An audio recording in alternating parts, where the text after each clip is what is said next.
DMTV, bilile kamalo bana ebele.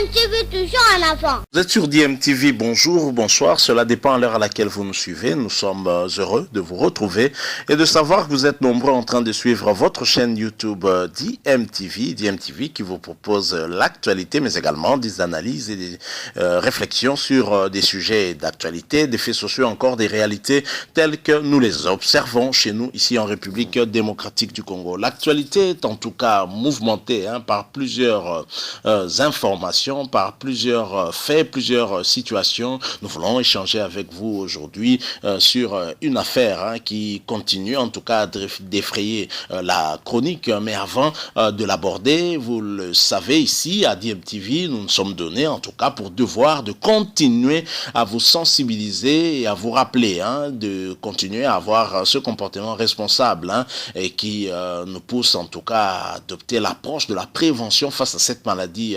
Covid-19. Nous devons absolument continuer à respecter des mesures barrières telles que dictées par nos autorités, mais surtout l'équipe qui a la charge de riposte contre cette maladie, parce que la prévention justement reste notre meilleure arme face à cette maladie. Affaire cour constitutionnelle, affaire les juges Ubulu et Kilomba, vous le savez, il y a eu une réunion interinstitutionnelle réduite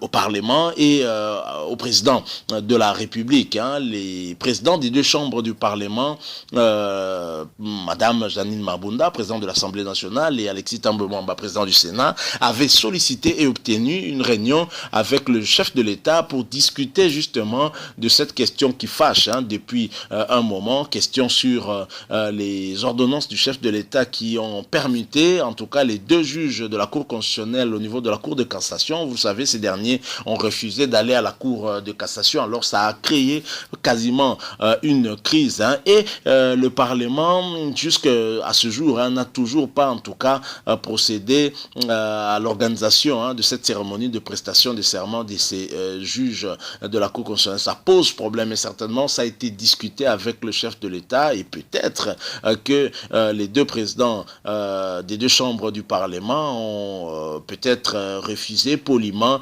d'organiser cette cérémonie, ou alors ont discuté très clairement avec le chef de l'État sur ce qui posait problème par rapport à ces ordonnances du chef de l'État. Je signale que l'avocat des deux juges Pasteur et avocat Théodore Ngoï avait demandé à ce que le chef de l'État puisse rapporter ces ordonnances afin que ses clients puissent être réhabilités et qu'ils reviennent dans leurs droits. Alors je voudrais vous proposer le point de vue d'un membre du FCC, un des communicateurs aussi du FCC, Alain Atundu Liongo, qui nous parle sur ce sujet. Et on sait que c'est un politicien et diplomate avéré, et nous allons l'écouter. Ensuite, nous allons revenir pour conclure notre sujet d'aujourd'hui. Je rappelle que vous suivez votre chaîne DMTV. Si vous n'êtes pas encore abonné, s'il vous plaît, cliquez sur ce bouton où il est écrit s'abonner, le bouton en rouge, pour devenir abonné DMTV. N'oubliez pas aussi de cliquer sur une petite cloche de notification. Elle va apparaître juste après que vous soyez abonné. Elle vous permettra bien sûr de ne plus rien manquer des prochaines vidéos qu'on mettra ici. Alors suivons cet extrait avec Alain Atundu Liongo. Ensuite, nous nous retrouvons tout de suite après. D'abord, je n'accorde pas un crédit particulier aux réseaux sociaux pour me référer à leur jugement. Je voudrais m'en tenir aux déclarations du président du Sénat et de la présidente de l'Assemblée qui ont insisté sur la nécessité de respecter le droit, de respecter l'état de droit. Donc, les détails, je crois qu'il faut laisser à ses principaux acteurs la sérénité nécessaire pour qu'ils puissent trouver une solution au mieux des intérêts de la démocratie, des institutions et de nos populations. Cela veut dire qu'il faut trouver les consensus, éviter l'escalade verbale. C'est-à-dire qu'il faut aborder ces sujets brûlants d'actualité avec humilité et avec esprit d'ouverture. Humilité vis-à-vis de la loi et esprit d'ouverture vis-à-vis de la démocratie. Est-ce que la prestation des serments des juges de la Cour constitutionnelle effectuée violerait la Constitution? On serait dans l'illégalité. C'est pourquoi la position de l'Assemblée nationale et du Sénat, qui refuse poliment d'organiser cette cérémonie officielle. Je crois qu'il est établi que la procédure n'a pas été respectée dans sa forme. Et comme vous le savez, la forme conditionne le bénéfice du droit. Si vous avez droit à un fait et que vous arrivez en retard, vous n'aurez pas le bénéfice de ce fait. Si vous avez le droit à un fait et que vous ne respectez pas les formalités pour y accéder, vous n'aurez pas le droit à ce fait. Donc voilà, je pense qu'il est de notre intérêt de respecter la procédure qui a été établie in tempore non suspecto et de façon impersonnelle. Donc il ne devrait y avoir aucune gêne à respecter la loi, si tant est que par inadvertance, on n'a pas respecté un aspect de procédure. Lorsqu'on ne respecte pas le respect des procédures, c'est qu'il y a une violation de la Constitution? Pas absolument. Pas absolument violation, non. Je crois que la violation de la Constitution est une conclusion d'une démarche, n'est-ce pas, d'une démarche judiciaire, politico-judiciaire. On analyse les faits et on leur accorde, preuve à l'appui, une intention de détournement, de finalité. Alors là, parce qu'il ne suffit pas de déclarer qu'il y a eu violation intentionnelle, etc. Il faut le prouver, il faut l'étayer par de faits probants. Voilà pourquoi je pense qu'il est de notre intérêt, de l'intérêt de la République, des institutions, de la démocratie et même de notre développement économique que les acteurs de la République à ce stade puissent se concerter et trouver vraiment une solution tout aussi impersonnelle que le problème, ou la nature du problème. Les deux juges au boulot, son collègue, sont face à l'histoire. Sont face à l'histoire à cause de... il y a eu escalade verbale, il y a eu même des interventions médiatiques. Peut-on dire aujourd'hui que face à cette actualité, ils sont obligés de voir un jour leur carrière être entachée de taches noires à cause de cette actualité? Non, je pense que dans de tels cas où on doit prendre ses responsabilités, et il convient de tenir compte de sa conscience professionnelle et de la perception que l'on a de ses fonctions. Perdre un poste par respect de principe n'a jamais déshonoré quelqu'un. Donc je pense, s'ils sont convaincus que leur droit n'a pas été respecté, et qu'en l'occurrence, ils ne sont pas fondés à donner suite à la promotion qui a été faite, eh bien, je pense que Ils sont en droit de se comporter d'après leur âme et d'après leur conscience. Qu'importe les pressions inconsidérées des uns et des autres. L'histoire ne jugera pas la pression ou les pressions. L'histoire jugera le bien fondé et l'honnêteté de ces individus ou de ces juges pris individuellement. Est-ce que ces dossiers incluent un aspect politique? Oh ben, forcément. Forcément, dès lors que le président de la République peut désigner 2, 3 juges, etc., à des moments donnés, c'est politique. C'est politico-judiciaire. Voilà pourquoi. Alors, où est l'indépendance de la justice si les pesanteurs politiques peuvent tirer Non. de l'autre, du côté où L'indépendance de la justice ça nous fait plaisir. L'indépendance de la justice tient d'abord de la libre conscience du juge. C'est la libre conscience du juge. Parce que je voudrais rappeler que notre droit, qui est d'origine napoléonienne, insiste sur la conviction intime du juge. Et donc, c'est cela le fondement de l'indépendance de la magistrature. C'est-à-dire que vous pouvez donner des instructions, etc. Si intimement il est convaincu qu'il agit contre sa conscience et ses convictions, eh bien, il est fondé à dire non. Va-t-on changer les modalités de nomination des juges de la Cour constitutionnelle pour éviter l'émission de politique? Non, tout est politique dans la vie. Tout est politique. Tout est politique. Même le dénouement d'une carrière de juge, c'est politique. Même dans l'armée. Vous savez que dans l'armée, l'aspect technique se limite au colonel. En gros, pour être général, il faut avoir une certaine perception politique. Il faut avoir une certaine vision politique.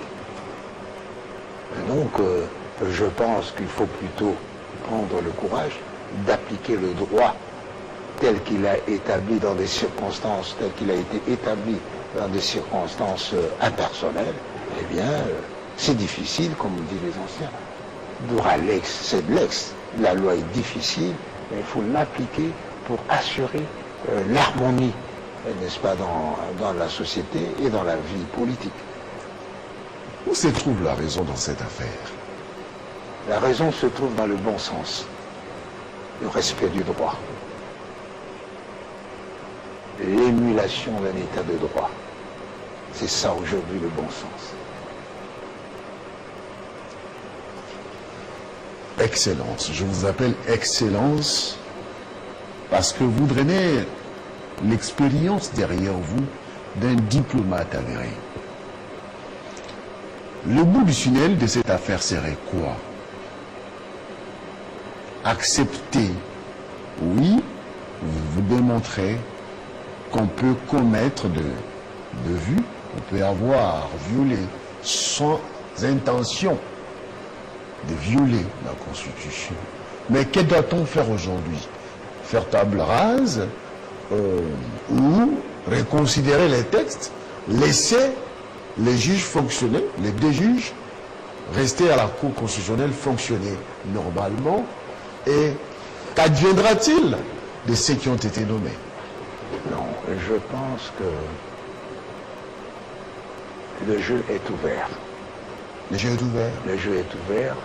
Il faut laisser au président de la République, au président de l'Assemblée, au président du Sénat, je pourrais même dire de façon générale, aux membres de l'institutionnel, il faut leur laisser la sérénité nécessaire pour qu'ils puissent se concentrer sur ce problème. Qui ce problème qui concerne toute la nation et presque individuellement. Vous savez que le fait que nous sommes sous l'emprise du droit, ça signifie que à un moment donné ou à un autre, nous dépendrons du juge. Donc il faut que la légitimité ou l'illégitimité ne puisse affecter le travail du juge. Et je crois que le respect des textes est une voie lactée pour aboutir à ce consensus national.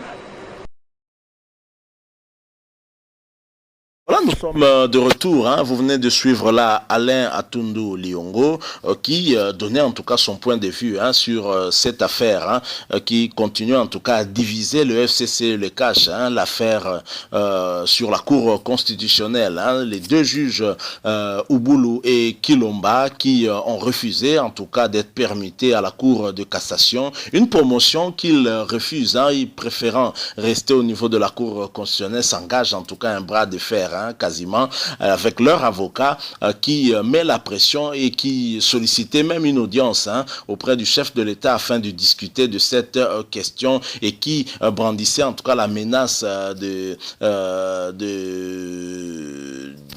la mise en accusation du chef de l'État, Félix Tshisekedi. On se rappelle de cette rencontre que Théodore Ngoy avait eue avec Martin Fayulu, Madidi, et ce dernier avait très clairement menacé aussi le chef de l'État de ce risque d'être mis en accusation. Mais une procédure qui peut être lancée de deux façons, soit au travers le Parlement étant réuni en congrès, les deux chambres du Parlement qui pourraient décider de mettre en accusation le chef de l'État, ou alors la procédure pourrait être déclenchée par le procureur près la Cour constitutionnelle. Voilà un peu dans quelle situation on se trouve. Et les présidents des deux chambres du Parlement sont allés rencontrer le chef de l'État, c'était le mardi dernier, afin de discuter de cette question. Sur un communiqué du Parlement, on pouvait avoir ce petit compte rendu sur cette réunion. Alors en suivant Alain Atundu Liongo, ce que moi je retiens de ses propos, c'est que,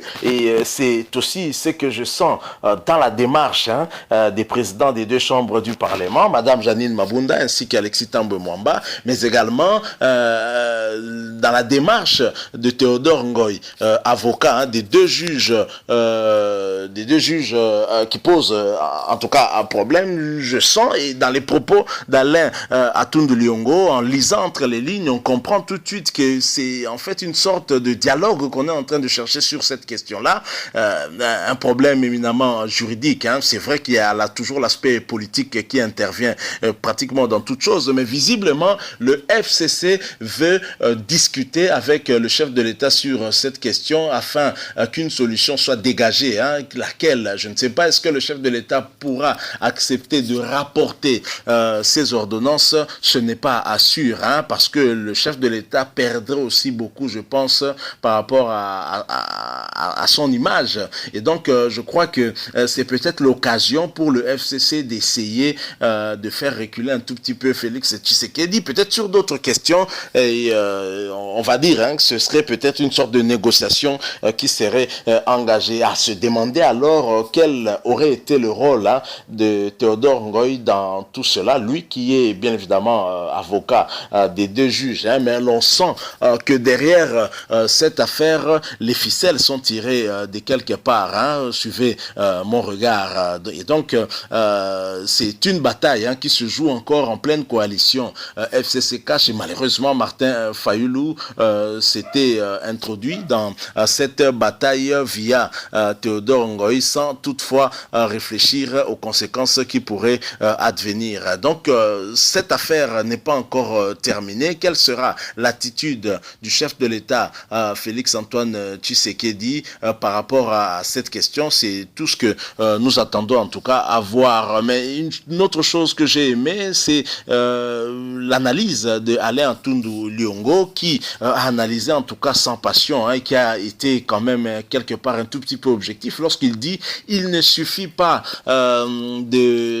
d'accuser quelqu'un d'avoir violé intentionnellement la Constitution, encore faut-il prouver cela, et je pense que ce n'est pas pas évident de prouver cela, alors que Théodore Ngoï ne cesse de le répéter dans tous les médias où il passe, que le chef de l'État a violé intentionnellement la Constitution et de ce fait, il devrait être mis en accusation et la procédure pourrait être déclenchée se basant en tout cas sur le règlement intérieur, le règlement du Congrès. Le chef de l'État devrait être mis en accusation. Donc pour moi, pour ma part, j'estime qu'il s'agit d'une affaire purement politique, une affaire qui oppose donc le FCC, le CAC, Joseph Kabila et Félix Tshisekedi directement. L'enjeu et détail, c'est certainement l'horizon 2023 avec qui aura en fait le contrôle de la CENI et de la Cour constitutionnelle.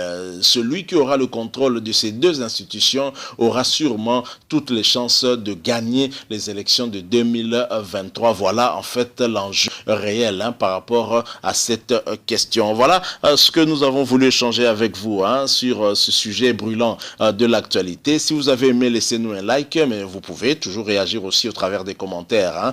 Écrivez-nous si vous avez un avis à émettre, mais surtout si vous n'êtes pas encore abonné à votre chaîne DMTV, cliquez sur ce bouton en rouge, il est écrit s'abonner et vous deviendrez abonné de DMTV. Il apparaîtra tout de suite une petite cloche de notification. Cliquez également dessus, elle vous permettra de ne plus rien manquer des prochaines vidéos que nous mettrons ici pour vous. Merci encore une fois à vous.